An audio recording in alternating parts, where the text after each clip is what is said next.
সে আমার নিঃস্বার্থ ভালোবাসা পর্ব ৪।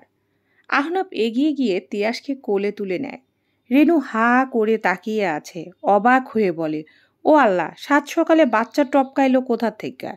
আহনাব বিরক্ত হয়ে বলে, কি সব আজে বাজে কথা বলছিস? এই বাচ্চা কি আপনার ভাইজান?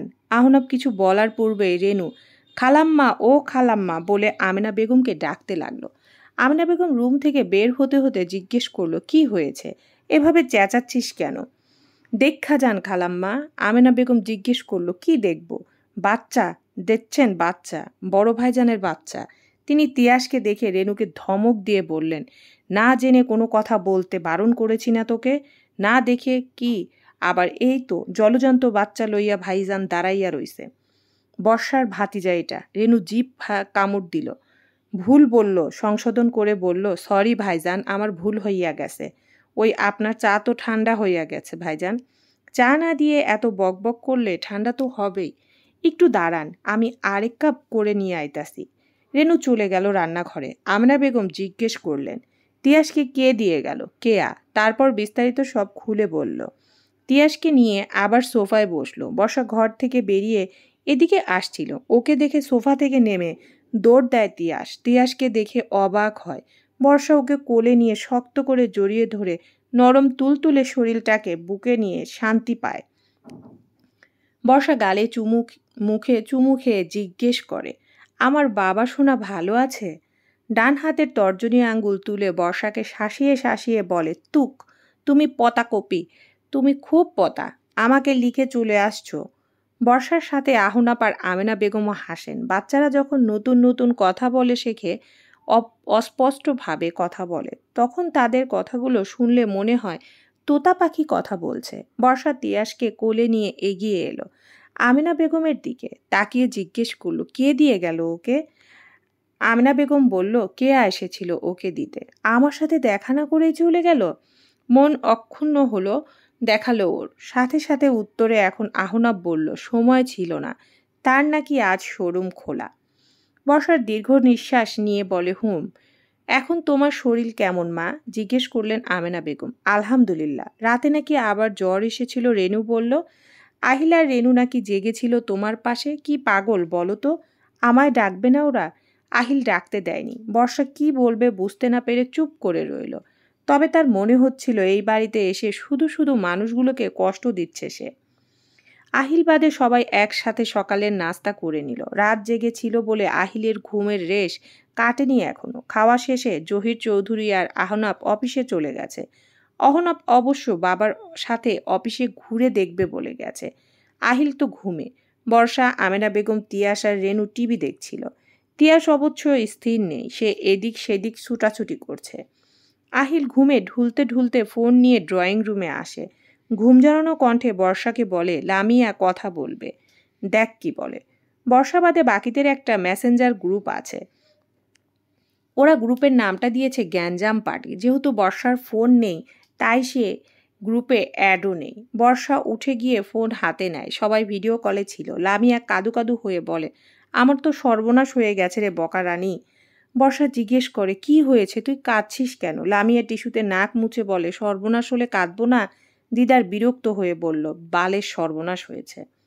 জুই দিদারকে ধমক দিয়ে বলল, উষ্টা খাবি কইলাম। বন্ধু হয়ে বন্ধুর কষ্ট না বুঝে বকা দিচ্ছিস? আশিক বলল, ঠিক, একদম ঠিক। বন্ধুর সুখে সুখী হওয়া যেমন দরকার, তেমন বন্ধুর দুঃখে দুঃখী হওয়া উচিত। এই যেমন আমাকে দেখ, আমি লামিয়ার কষ্টে আমি কষ্টিত।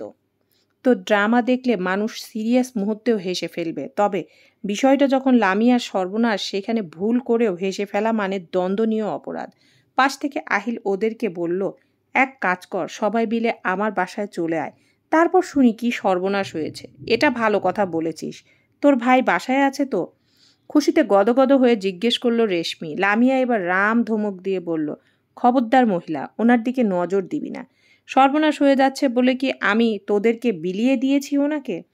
ইস, তুই যেভাবে বলছিস মনে হচ্ছে উনি লিখিতভাবে শুধু তোর, বলল জুই। দিদার মুখ ভাঙিয়ে দিয়ে বলল, এই যে চুমকি, থুক্কু, রেশমি আর জুই, বেশি না করো কুই কুই। দুজনের ফোন রেখে রেডি হও আর আহিলের বাসায় আয়। আমিও ফোন রাখছি। সবাই মিলে মিনিট 15 মাঝে বাসায় এসে উপস্থিত হয়। আহিল তখন ড্রয়িং রুমে নাস্তা করছিল। আশিক দিদারও খেতে বসে যায়। লামিয়া নাক মুখ কোচকে বলে, আঙ্কেলের বাচ্চা খাদক, তোরা এখানে কি গিলতে এসেছিস? তোর সর্বনাশের সমাধান করতে এসেছি, তার আগে একটু খেতেও তো দিবি। খেয়ে খেয়ে মরে যা তোরা, একটু শান্তি পাই আমি। আমি তোর জন্য একটা গিফট এনেছিলাম আর তুই আমাকে এভাবে বললি। কি গিফট? আশিক ব্যাগ থেকে বসুন্ধরা টিস্যুর প্যাকেট বের করে বলে, টিস্যু এনেছি, তোর চোখের পানি নাকের পানি মুছতে কাজে দেবে। ইয়ে ছাড়া তো আর তোক থেকে পানি বের হয় না। হবে কিভাবে? কাঁদিস তো কুমিরের কান্না। তবুও নাকে দিয়ে আসা পানি মুছতেই কাজে লাগবে। নে ধর। লামিয়া ন্যাকা সুরে বলল, মজা নিচ্ছিস তো? নে, তোদেরই তো সময় এখন। বর্ষা বলল, ওরা খেয়ে আসুক, তোরা আমার ঘরে আয়। ঘরে গিয়ে ওরও লামিয়ার কুমিরের কান্না কিছুক্ষণ চলল। অবশেষে সকলে গোল বৈঠকে বসে জানতে পারল সর্বনাশটা হলো লামিয়ার বিয়ে ঠিক করেছে ওর বাবা মা। কিন্তু ও এত তাড়াতাড়ি বিয়ে করবে না। কথাগুলো বলল টিস্যু দিয়ে নাক মুছে। আহিলকে বলল, আমাকেও তোর বাসায় নিয়ে আয় না জান, তাহলে এক ঢিলে দুই পাখি মারা হবে। বিয়েও করতে হবে না, আবার সারাক্ষণ তোর ভাইকে দেখতেও পারবো। তাহলে বল ভাইয়ার বউ করে আনি। আমি তো এক পায়ে রাজি, তবুও অন্য কাউকে এখন বিয়ে করব না আমি। নেকি কান্না করে বলল লামিয়া। তোর কি চুমকি, উফ থুক্কি, রেশমি, বালের একটা নাম রেখেছে, খালি ভুল হইয়া যায়। আমার ক্ষমতা থাকলে তোর জন্য একটা গরু জবাই দিয়ে নাম পাল্টাইয়া চুমকি রাখতাম। তারপর গান গাইতাম, চুমকি চলেছে একা পথে সঙ্গী হলে। জুই রেগে বলে, তুই নিজেই তো একটা গরু, আল্লাহর ওয়াস্তে নিজেই নিজেকে জবাই দে। জুই, তোরে না বলেছি বেশি করবি না তুই কুই কুই। বাল, থামবি তোরা? আমার সমস্যার সমাধান দে। বিরক্ত হয়ে চেঁচিয়ে বলল লামিয়া। আহিল বলল, সমাধান আর কি? তুই ছেলের সাথে দেখা করবি আলাদা, দেখে পরে বলে দিবি তুই এখন বিয়ে করবি না। আমি একা যাব? না, তা কেন? আমরা তো আছি, আমরাও যাব। দারুণ হইব, যা মন চায় সবাই মিলে খাইয়া দাইয়া বড় লিস্ট ধরাইয়া দিমু ব্যাটার হাতে। তখন লামিয়ার কথায় বিয়ে ক্যান্সেল না করলেও আমাদের মতো খাদক বন্ধুদের ভয়ে ঠিক বিয়ে ক্যান্সেল করবে, দেখিস। সবাই এবার উচ্চস্বরে হাসে। বর্ষা হঠাৎ খেয়াল করে তিয়াস ঘরে নেই। সে তিয়াসকে খুঁজতে বের হয়। এদিকটায় সবার প্রথম রুমটা আফরিনের, মাঝখানের রুম আহনাপের, আর শেষের রুমটা আহিলের। সবাই আফরিনের রুমে বসে আড্ডা দিচ্ছে। বর্ষা আগে আহনাপের রুমে উকি দেয়। দেখতে পায় ড্রেসিং টেবিলে সব পারফিউম, লোশন আর যা যা ছিল সব নিয়ে ফ্লোরে সাজিয়ে খেলছে তিয়াস। বর্ষা তাড়াতাড়ি করে রুমে ঢুকে আর জিনিসগুলো আবার ড্রেসিং টেবিলের উপর রাখতে রাখতে বলে, খেলবি তো খেলবি, ভালো কথা। তাই বলে আর রুম পাসনি? এদিকে বর্ষা সব নিয়ে নিচ্ছে বলে তিয়াস কান্না জুড়ে দেয়। বর্ষা ওকে আদর করে মানানোর চেষ্টা করে, কিন্তু তিয়াস মানছেই না। আহনা বাড়ি ফিরে আসে, তখন ওদের দুজনকে রুমে দেখে বলে, কি ব্যাপার? বর্ষা থতমতো খেয়ে বলে, না মানে কিছু না, তিয়াস আজ ভুল করে চলে এসেছে এই ঘরে। আহনাব কিছু বলল না। ওয়ার্ড্রোব থেকে, আলমারি থেকে কাপড় চোপড় বের করে গোছাতে লাগলো। তিয়াস বর্ষার কোল থেকে নেমে আবার লোশন আর পারফিউমের বোতলগুলো নামিয়ে খেলতে শুরু করে। বর্ষা ভীরু কণ্ঠে জিজ্ঞেস করে, আপনি কোথাও যাচ্ছেন? হ্যাঁ, সুইজারল্যান্ড ফিরে যাচ্ছি। হঠাৎ? আমি তো ওখানেই থাকি, আফরিনের বিয়ের জন্য এসেছিলাম। অবশ্য আরও 7 দিন বাংলাদেশে থাকার কথা ছিল, তবে অফিসের জরুরি কাজ পড়ে গেছে, তাই আজই ফিরতে হবে। এখনই? না, রাতের ফ্লাইটে। ও। আহনাব তিয়াসকে জিজ্ঞেস করলো, কি ব্যাপার, পারফিউম পছন্দ হয়েছে? তিয়াস ওর কোনো কথায় কান দিল না, সে ওর মতোই খেলছে। একটা বাবু আমারও আছে। বর্ষার চোখ বড় বড় করে তাকিয়ে বলল, কি? আপনি বিবাহিত? আমি বিবাহিত মানে কি? তিয়াসকে তুমি তোমার বাবু বলো না? আমিও ক্যাথিকে আমার বাবু বলি। তার মানে তো এই নয় যে আমি বিবাহিত। বর্ষা বিড়বিড় করে বলল, যাক বাবা, এ যাত্রায় আমার 3 বান্ধবী অদৃশ্য ছ্যাঁকা খাওয়া থেকে বেঁচে গেল। বর্ষা মুখ গোল করে বলে, ক্যাথিকে? আমার বিড়াল। বর্ষা ভ্যাবাচাকা খেয়ে বলল, আমি আদর করে ডাকি ক্যাথি। আহনাপের শেষের কথাটা শুনে দরজায় দাঁড়িয়ে বললেন আমিনা বেগম, বাবু, তার মানে তুই সত্যি প্রেম করিস? আহনাপ হতাশ দৃষ্টিতে একবার মায়ের দিকে তাকায়, আরেকবার বর্ষার দিকে তাকায়। সে ভারী গলায় বলে, প্রতিটা বার ভুল সময়ে এসে ভুল কথা শোনো কেন বলো তো? ভুল শুনেছি মানে? ঠিকই তো শুনলাম। বর্ষা, তুমি বলো এখন। আহনাপ মাত্রই বলল, আদর করে ক্যাথি ডাকে। তারপর তিনি ছেলের দিকে চোখ পাকিয়ে তাকিয়ে বললেন, ক্যাথি নাম তো বিদেশি বিদেশি লাগে। তার মানে তুই একটা বিদেশিনীকে ভালোবাসিস? এরপর ওর হাতে থাকা নখের আঁচড়ের দিকে ইশারা ইঙ্গিত করে বললেন, আবার সাথে করে দেশেও নিয়ে এসেছিস? কোথায় রেখেছিস বল? আহনাব কি বলবে বুঝতে পারছে না। তার মা তো বর্ষার চেয়েও এক কাঠি উপরে সহজ সরল। বাবাজি কিভাবে এত বছর মাকে সামলিয়েছে আল্লাহ মালুম। আহনাবের চিৎকার করে বলতে ইচ্ছা করছে, মা তুমি যার কথা বারবার জানতে চাইছো সে তোমার সামনেই দাঁড়িয়ে রয়েছে। কিন্তু মনের কথাটা আর মুখে বলা হয়ে উঠল না। জহির চৌধুরীর ডাক পড়ায় আমেনা বেগম বাধ্য হয়ে চলে গেলেন। নয়তো আজ ছাই দিয়ে তিনি ছেলেকে ধরতেন। কে এই মেয়ে সেটা তিনি জেনেই থাকতেন। মা চলে যেতেই এখন আহনাব রেগে মেগে বলল, সব হয়েছে তোমার জন্য। আমি কি করেছি? অবাক হয়ে জানতে চাইল বর্ষা। তোমার নোকের আঁচড়ের জন্যই মা আমাকে এত সন্দেহ করছে। ইচ্ছে করছে বলে দিই সেই মেয়েটা অন্য কেউ নয়, বরং তুমি নিজেই। সেটা তো বলতে পারছি না। তুমি তো আর আমার প্রেমিকা নও, ছোট ভাইয়ের বান্ধবী বলে কথা। এসব বলা যায়? ভাবলেও তো লজ্জা লাগে।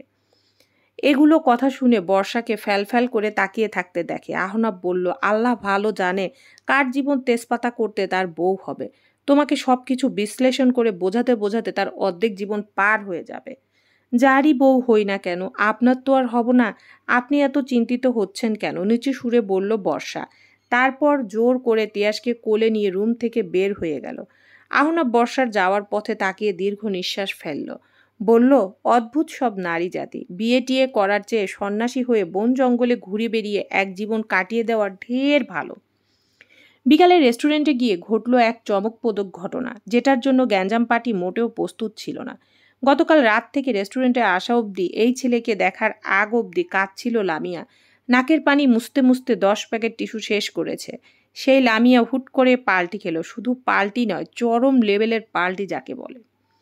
ছেলেকে দেখে তার মাথা যেন ঘুরে গেছে। অস্থিরতায় নাকি উত্তেজনায় নাকি ঢং করে নিয়ন্ত্রণ হারিয়েছে তা অবশ্য এখনো বোঝা যায়নি।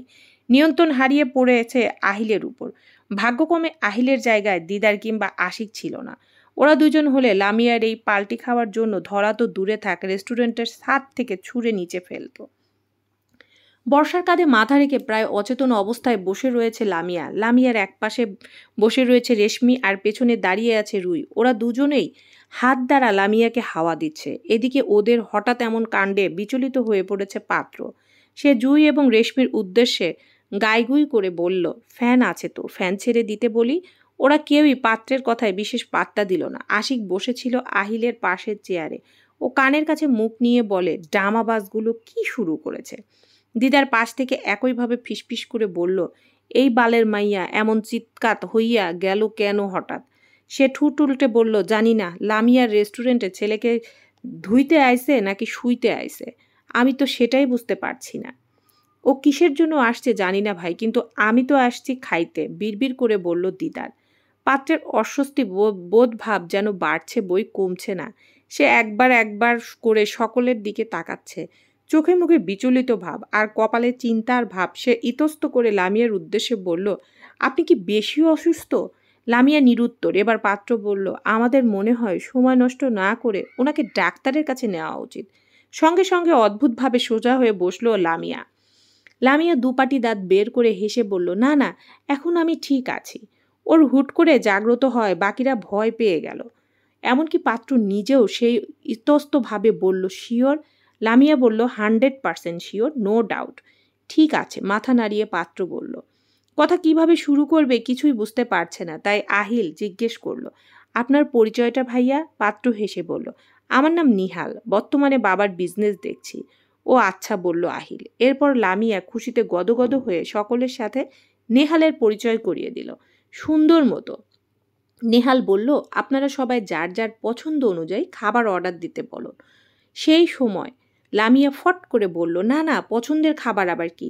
আমরা সবাই খেয়ে এসেছি, প্রচণ্ড গরম। এখন আপনি বরং সবার জন্য একটা করে কোল্ড ড্রিঙ্কস অর্ডার করুন। লামিয়ার এ কথা শুনে সকলে হা করে তাকায়। এই মেয়ে বলে কি? বিশেষ করে দিদার চোখ মুখ কুঁচকে তাকায়। ওর চোখের দৃষ্টি বলছে, একবার বের হ শুধু রেস্টুরেন্ট থেকে। নেহাল অবশ্য লামিয়ার কথা শুনল না। সে ওদেরকে পছন্দ অনুযায়ী অর্ডার করতে বলল। কিন্তু যেখানে লামিয়াই বলে দিয়েছে সবাই খেয়ে এসেছে, তখন ওরা আর বাড়তি কি বা অর্ডার করবে? বেহায়াপানা তো আর করা যায় না। তাই সকলে ভদ্রতা বজায় রাখতে লামিয়ার কথায় রাখতে বলল। প্রথম দেখায় হবু বউয়ের বন্ধুদের শুধু কোল্ড ড্রিঙ্কস খাওয়াবে, বিষয়টা নেহালের কাছে দৃষ্টকটু লাগলো। তাই সে কোল্ড ড্রিঙ্কসের সাথে বার্গার চাউমিন অর্ডার করলো। তার আগে ওয়েটারকে সবার জন্য কফি দিয়ে যেতে বলল। ওরা খেয়ে এসেছে বলা সত্ত্বেও নিহাল যে নিজ থেকে এতটুকু খাওয়াচ্ছে, ওর এই আন্তরিকতায় উপস্থিত সকলে মুগ্ধ হয়ে গেছে। খেতে খেতে সকলে বেশ আড্ডাও দেয়। খাওয়া দাওয়া শেষ করে বিদায় নেয় সবাই। বর্ষা বাদে বাকি সবাই তেড়ে মেরে যায় লামিয়ার দিকে। লামিয়া ভয়ে বর্ষার পিছনে লুকিয়ে বলে, আমায় বাঁচা বোকা রানী। দিদার দাঁত পেশে বলল, কেউ তোকে বাঁচাতে পারবে না, তুই এভাবে পাল্টি খেলি কেন বেয়াদব। আশিক আহত কণ্ঠ বলল, সেটাই তো, পাল্টি যদি খাবি তাহলে কুমিরের কান্না কাঁদলি কেন? অযথা টিস্যু কিনে আমার টাকা নষ্ট করলাম। লামিয়া বর্ষার গলা জড়িয়ে ধরে কল্পনার অভিনিবেশে হয়ে বলে, কি করবো ইয়ার, সে যে এত হ্যান্ডসাম আর সুদর্শন হবে তা কে জানতো। সবাই অবাক হয়ে জিজ্ঞেস করে, তার মানে তুই বিয়েতে রাজি? আলবাত রাজি, তোরা সবাই তৈরি হয়ে যা বিয়ে খাওয়ার জন্য। দিদার কটমট করে বলল, গিরগিটিও তোকে দেখলে লজ্জা পাবে, বেইমানের বেইমান। লামিয়া হাসে, বাকিরাও খুশি। ছেলে যখন লামিয়ার পছন্দ হয়েছে তখন বন্ধু মহলের আপত্তি করার কোনো কারণ নেই। লামিয়া জুই এবং রেশমিকে বলল, তোদের একজন প্রতিদ্বন্দ্বী কমে গেল, যা শান্তি শান্তি। আশা কইরো না চুমকি, একা পথে তুমিও বেশি দিন চলতে পারবা না, দেখবা খুব শীঘ্রই তোমারও বিয়ের সানাই বেজে যাবে। রেশমি ওর কথায় খ্যাক করে ওঠে। বর্ষা আহিলের বাড়িতে ফিরতে ফিরতে সন্ধ্যা হয়ে গেছে। বাসায় ফিরে দেখে রেনু ছাড়া কেউ নেই। আহিল সোফায় শরীর এড়িয়ে জিজ্ঞেস করে, বাসায় সবাই কোথায়? রেনু ঠান্ডা পানির গ্লাস এগিয়ে দিয়ে বলল, আপনার চাচার বাসায়। আপনারে তো তারা ফোন দিল, ধরেন নাই কেন? আহিল প্যান্টের পকেট থেকে ফোন বের করে দেখে বাবা মা দুজনে মিলে 16 বার ফোন করেছে, কিন্তু সাইলেন্ট থাকায় ফোন আহিল টের পায়নি। ও কল ব্যাক করে কথা বলে। ফোন রেখে রেনুকে বলে, চাচার বাসায় যেতে হবে, বর্ষাকে একটু ডেকে দাও তো। রেনু গিয়ে বর্ষাকে ডেকে আনে। বর্ষার অবস্থা ঘুমে ঢুলু ঢুলু। সে হেলতে দুলতে এসে বলে, কি হয়েছে, তুই ঘুমাচ্ছিস? না, শুয়েছিলাম, কিছু বলবি? আব্বু আম্মু চাচার বাসায় রাতে ওখানে ডিনার করবে, তোকে নিয়ে যেতে বললো। না না বাবা, আমি এখন আর কোথাও যেতে পারবো না, এমনিতে শরীর ভালো না, তার মধ্যে মাত্র বাহির থেকে আসলাম। তাহলে তুই একা থাকবি? একা কোথায়, রেনু আপা তো আছেই। আহিল বলে চলে যায়। না রে, জোর করিস না প্লিজ, শিওর থাকতে পারবি? হ্যাঁ রে বাবা, তুই চিন্তা করিস না। আচ্ছা, সাবধানে থাকিস, কিছু লাগলে রেনু আপাকে বলবি। বর্ষার মাথায় হাত বুলিয়ে বলল আহিল। বর্ষা হেসে ফেলে। কেয়া, তিয়াস আর আহিল ছাড়া কেউ তাকে এভাবে আদর করে না। এই মানুষগুলোর জন্যই বোধহয় সে বেঁচে আছে, এছাড়া আর তার তো আর কেউ নেই। সে কখনো নিজের একটা মানুষ হবে এটাও ভাবে না। নিজের মানুষ নিয়ে তার কোনো স্বপ্নই নেই। আহিল যাওয়ার আগে রেনুকে বলে গেল, বর্ষার কাছাকাছি থেকো আপা। আচ্ছা ভাইজান, আপনি কোনো চিন্তা করবেন না। আহিল চলে যাওয়ার পর বর্ষা নিজের ঘরে গিয়ে শুয়ে পড়ে। অসময়ে ঘুম পেয়েছে তার। দু চোখের পাতা এক করতে কয়েক মিনিটের মধ্যে সে ঘুমিয়ে যায়। বর্ষার রেনু ছাড়া বাড়িতে কেউ নেই। দুজনের উপস্থিতিতেও আলাদাই স্থানে। রেনু অবশ্য বর্ষার সাথে বর্ষার রুমে থাকতে চেয়েছিল, তবে বর্ষায় রাজি হয়নি। সে ঘুমাবে আর আরেকজন জেগে পাহারা দেবে, ব্যাপারটা তার পছন্দ নয়। এত সুখ তার জন্য নয়। এ বাড়িতে আসার পর সেই আরাম আয়েশ করছে, সেটাও তো তার কল্পনায় উচিত ছিল। বর্ষা ঘুমাচ্ছে আর রেনুর কোনো কাজ নেই, তাই সে ড্রয়িং রুমে বসে টিভি দেখছে। রাত প্রায় 11টার কলিং বেলের শব্দ শুনে দৌড়ে যায় রেনু। তবে দরজা খুলে তার চক্ষু চড়াক গাছ। মাথায় ব্যান্ডেজ নিয়ে দাঁড়িয়ে আছে আহনাব। ক্লান্ত শরীর, রক্তে ভেজা সাদা শার্ট, সম্পূর্ণ শার্ট নয়, ঘাড়ের দিক দিয়ে শুকিয়ে যাওয়া রক্ত। রেনু চিৎকার দিয়ে ডাকলো, বর্ষা আফা গো। আহনাব হাত দিয়ে দুই কান চেপে ধরে। রেনুর চিৎকারে ঘুমন্ত বর্ষার ধরফড়িয়ে ওঠে। সে কিছুক্ষণ স্তব্ধ হয়ে বসে থাকে। বোঝার চেষ্টা করলো সে স্বপ্ন দেখছে নাকি বাস্তবে তার সাথে হচ্ছে। যখন দ্বিতীয়বার রেনুর গলা শুনল তখন সে বুঝতে পারল আসলেই এটা সব তার স্বপ্ন নয়, বরং বাস্তব। ক্লান্ত শরীরটাকে সে জোরপূর্বক টেনে নিয়ে ড্রয়িং রুমে গেল। সেখানে কেউ নেই। রেনুর কারণে এত জোরে চিৎকার করায় বিরক্ত হয়ে আহনাব ধমকে বলেছিল না চেঁচিয়ে যেন ওর ঘরে কফি নিয়ে আসে। তাই বর্ষা ড্রয়িং রুমে গিয়ে কাউকে পেল না। হঠাৎ করে এই রেনু আপাটা কোথায় উধাও হয়ে গেল। সে কোথায় বা খুঁজবে? সে ঘুম অবস্থায় স্বপ্ন দেখছে ভেবে ফিরে আসছিল। তখনই হন্তদন্ত হয়ে রান্নাঘর থেকে বের হয়ে আসে রেনু।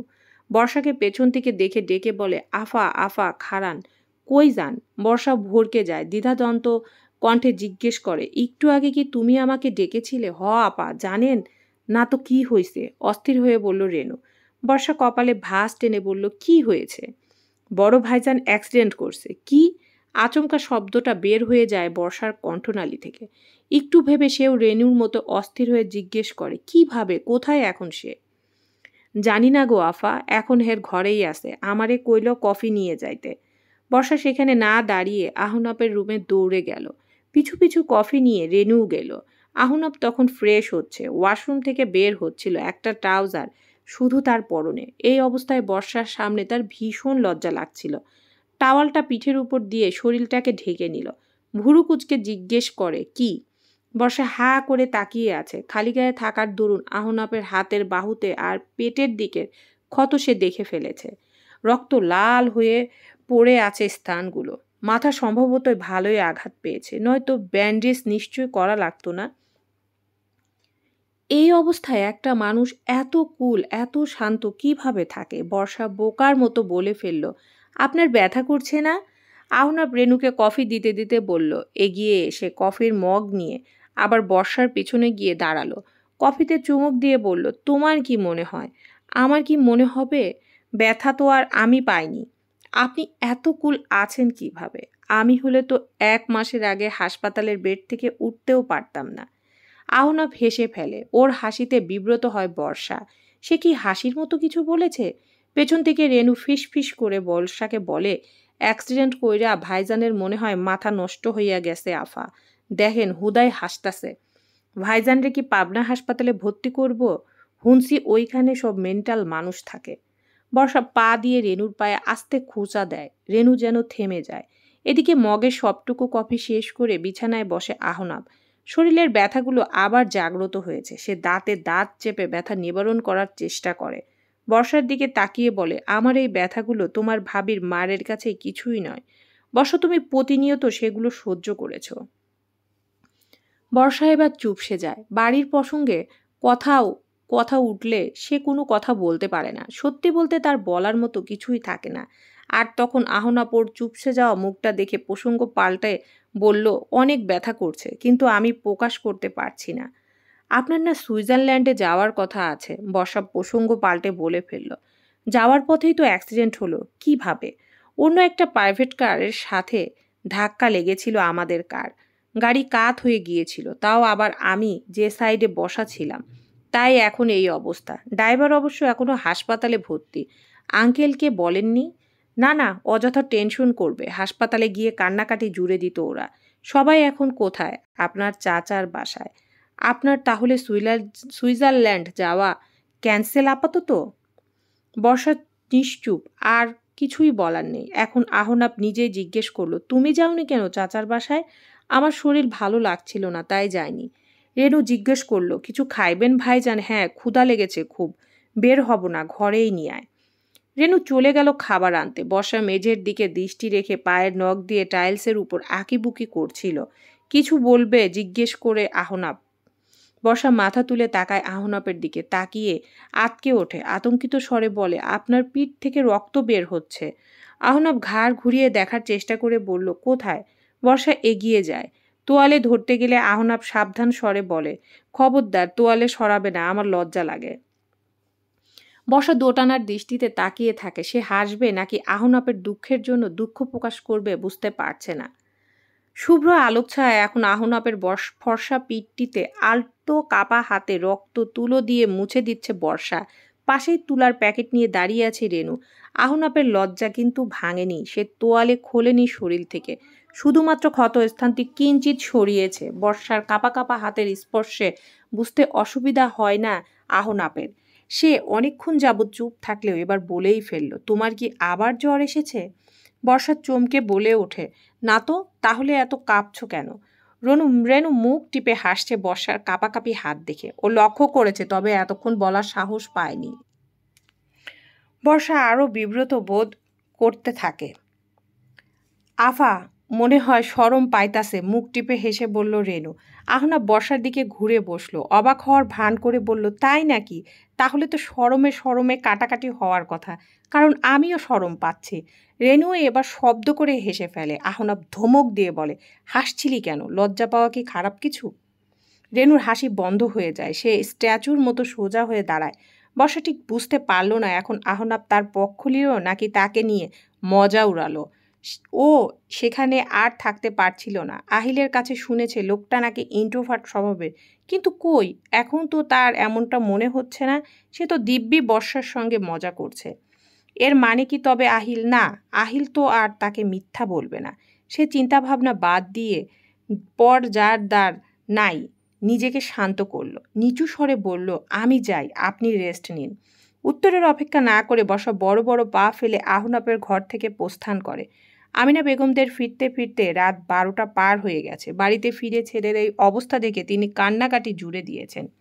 জহির চৌধুরী অস্থির দৃষ্টিতে তাকিয়ে রয়েছেন। আহনাব মূলত তার মতোই হয়েছে, সহজে নিজের সুখ দুঃখগুলো প্রকাশ করতে পারে না, যেমনটা আমেনা বেগম অনায়াসে পারছেন। আমিনা বেগম কাঁদতে কাঁদতে বলছেন, তুই আমায় আগে কেন জানাসনি বল? আমার ছেলের এই অবস্থা আর আমরা আনন্দ করে এলাম। আহনাব তার মাকে বোঝানোর ভঙ্গিতে বলল, তেমন ক্ষতি তো হয়নি মা, তোমাদের চিন্তায় ফেলতে চাইনি তাই জানাইনি। তিনি কাঁদতে কাঁদতে রাগের সহিত বললেন, এখন কি আগে থেকেই জানানোর জন্য তোর ক্ষতি হওয়া লাগবে? আহিল বলল, শান্ত হও মা, তুই কি বুঝবি সন্তানের জন্য মায়ের কত চিন্তা হয়। সেটাই তো, আমাদের পেটে তো আর কখনো বাবু হবে না। চিন্তিত হওয়ার ভান ধরে বলল আহিল। আহনাব মুচকি হাসে। আমিনা বেগম আগুন দৃষ্টিতে ছোট ছেলের দিকে তাকিয়ে বললেন, খবরদার আমার সাথে একদম মজা নিবি না। আহনাব ইশারায় আহিলকে বলল, মাকে আর না রাগাতে। সে নানানভাবে মাকে বোঝানোর চেষ্টা করছে, না, তবে মা কোনোভাবেই শান্ত করতে পারছে না। না পেরে আহনাব শুয়ে পড়ে বলল, অনেক রাত হয়েছে মা, শরীরটা খুব খারাপ লাগছে। তিনি চোখের পানি মুছে বললেন, তুই ঘুমা বাবু, আমি তোর মাথায় হাত বুলিয়ে দিচ্ছি। তোমাকে রাত জেগে বসে থাকতে হবে না। তুমি গিয়ে শুয়ে পড়ো, চুপ করে থাক, কোনো কথা বলবি না। তুই অসুস্থ হয়ে বিছানায় পড়ে থাকবে আর আমি কাছে থেকেও তোর পাশে থাকবো না? বিদেশ বুঝিয়ে অসুস্থ হলে তো জানাশোনা কখনো। জানিয়ে কি হবে? তুমি তো যাওয়ার জন্য কান্নাকাটি জুড়ে দিবে। এখনো একই কাজ করছো। যাও তো ঘুমাও। আমি কি বললাম তুই শুনিসনি? বৌমার হাতে তো সব দায়িত্ব দিয়ে তারপর আমি শান্তিতে ঘুমাবো। তুমি তাও ঘুমাবে না মা? আমি জানি ভালো করে। তিনি ফ্যাকাশের মুখে বললেন, না, ঘুমালে নাই, প্রয়োজন হলে বউ শাশুড়ি মিলে ছেলের সেবা করব। জহির চৌধুরী বললেন, ছেলেটাকে এবার একটু ঘুমাতে দাও। ওষুধ খেয়েছে ভাইয়া? জিজ্ঞেস করলো আহিল। হ্যাঁ, আমি খেয়েছি। বর্ষা ঠিকমতো খাচ্ছে নাকি, ওষুধ খেয়েছে না কি, ওর খবর নে আগে। যেহেতু তোর কারণে এই বাড়িতে আসছে, সুতরাং বর্ষা এখন তোর রেসপন্সিবিলিটি। ও ঘুমাচ্ছে ভাইয়া, রেনু আপার কাছ থেকে জেনে নিয়েছি।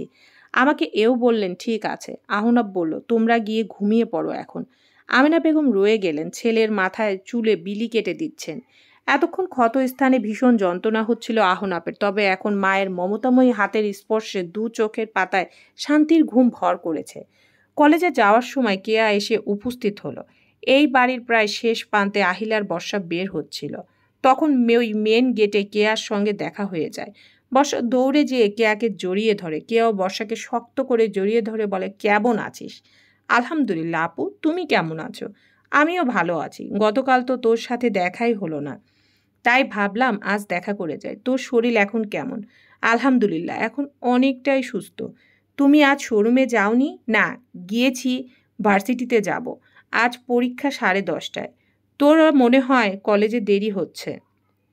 তাহলে আর দেরি করিস না, সাবধানে যা। আহিল বলল, আমরা যাচ্ছি, তুমি ভিতরে যাও। না না, এসেছিলাম বর্ষাকে দেখতে। বর্ষা অসহায়ভাবে বলল, ওর ভাই অ্যাক্সিডেন্ট করেছে জানো? করুণ অবস্থা। বলিস কি? কোথায় এখন? বাসায়ই আছে, দেখে আসো। কেয়া হাত ঘড়িতে সময় দেখে বলল, ঠিক আছে, তোরা সাবধানে যাস, আল্লাহ হাফেজ। বর্ষা এবং আহিল যাওয়ার পর কেয়া বাড়িতে ঢোকে। আমিনা বেগম ড্রয়িং রুম থেকে বেডরুমের দিকে যাচ্ছিল। রেনু দরজা খুলে দেওয়ার পর কেয়াকে দেখে দাঁড়িয়ে যান। হেসে বললেন, আরে কেয়া, তুমি এসো, ভেতরে এসো। কেয়াকে তিনি নিয়ে সোফায় বসালেন। ভালো আছেন আন্টি? আলহামদুলিল্লাহ মা, ভালো। তোমার কি খবর? কাল আসলে দেখা করনি কেন?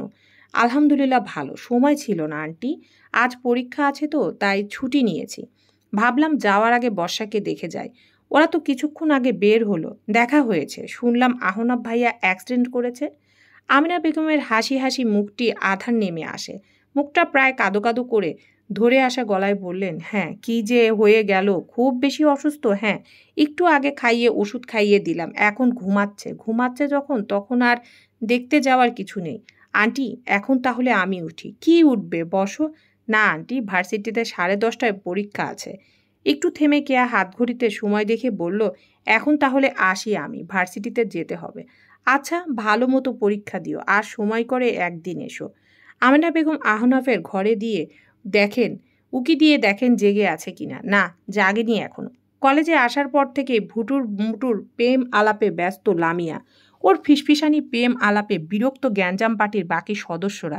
এমনকি সে ক্লাসে বসে পর্যন্ত ব্রেঞ্চের নিচে মাথা লুকিয়ে ফিসফিস করে কথা বলছে। অতিরিক্ত বিরক্ত হয়ে লামিয়ার কোমরে খোঁচা দিয়ে বলেন, দুনিয়াতে একলাই কি তুই পীড়িত করস? ফোন রাখ কইতাছি, এক্ষুনি ফোন রাখবে। লামিয়া বিরক্ত চোখে তাকায়, ফোন কেটে ফিসফিস করে বলে, এখন প্রেম করব না তো কখন করব? বিয়ের পর? বিয়ের পরই করবি। বিরক্ত লাগছে তোর লুলামি। কি? আমি কি করি? পড়ায় মনোযোগ দেওয়ার জন্য বর্ষার বাম পাশে বসেছে জুই। সে কারুর সাথে মেসেজিং করছে আর মিটমিট করে হাসছে। ডান পাশে রেশমি আর লামিয়া ফিসফিস করে তুমুল ঝগড়া বাঁধিয়েছে। কী হচ্ছে? জুই ভয়ে আটকে ওঠে। ছাড় ধমক দিয়েছিল ওদের দুজনকে, আর জুই ভেবেছিল ছাড় ওকে দেখে ধমক দিয়েছে। ও মোবাইল চালাচ্ছিল, যার দরুন ভয়ে ওর মোবাইল হাত থেকে ছুটকে বর্ষার পায়ের কাছে পড়েছে। ক্লাসের সকলের দৃষ্টি এখন ওদের ব্রেঞ্চে বসা 4 জনের উপর। স্থির বর্ষা ফোন তুলে ব্রেঞ্চের নিচ থেকে মাথা উঠাবে, তখনই ফোন ভাইব্রেট দেওয়া শুরু হয়। স্যারও তখন ওদের সামনের ব্রেঞ্চে এসে দাঁড়িয়েছে। স্যার ভুরু কুঁচকে তাকিয়ে আছেন বর্ষার দিকে। গম্ভীর স্বরে বললেন, কি প্রেম করছো? বিস্ময়ে হা হয়ে যায় বর্ষার মুখ। প্রেম আসে, সে তো এসবের আগেও নেই পিছেও নেই। বলল, না না স্যার। কি না না? দেখি ফোনটা দাও। জুই চোখ বন্ধ করে মনে মনে আল্লাহকে ডাকছে। স্যার ফোন হাতে নিয়ে দেখেন স্ক্রিনে লেখা সন্টু মন্টু যান। তিনি নামটা দেখে ভুরু কুঁচকে জোরে করে বললেন, সন্টু মন্টু যান। এই নাম শুনে ক্লাসের সবাই সমস্বরে হেসে ওঠে। স্যারও হেসে ফেলেন। কিছুক্ষণ বাদে সকলকে ধমক দিয়ে বললেন, সাইলেন্ট। চলবে ইনশাআল্লাহ।